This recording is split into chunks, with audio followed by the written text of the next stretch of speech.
Assalamualaikum dan salam sejahtera. Hai kawan-kawan, nama saya Rakia Durani dari SK Agama Sibu. Hari ini saya ingin berkongsi sebuah buku yang menarik dan penuh pengajaran. Tajuk buku hari ini adalah Internet yang ditulis oleh Profesor Dr. Teo Kok Siong. Buku ini adalah buku bergambar yang mempunyai 34 muka surat. Grafik dan dalam buku ini sangat cantik, berwarna-warni dan mudah difahami. Jadi,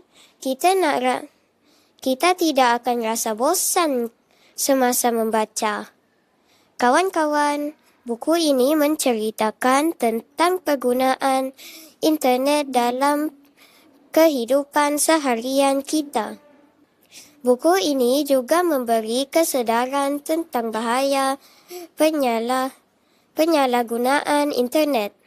Antara perkara penting yang saya pelajari ialah kesan buruk salah guna internet. Contohnya, ketagihan internet boleh menyebabkan kita lupa belajar, kurang bercakap dengan keluarga, dan boleh menjejaskan kesihatan kita. Selain itu, buku ini juga mengajar kita cara menggunakan internet dengan selamat.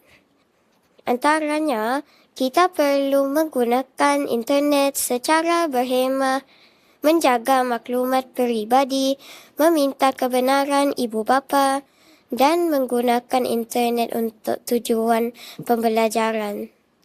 Daripada buku ini, saya belajar bahawa internet boleh memberi banyak manfaat jika kita gunakannya dengan betul.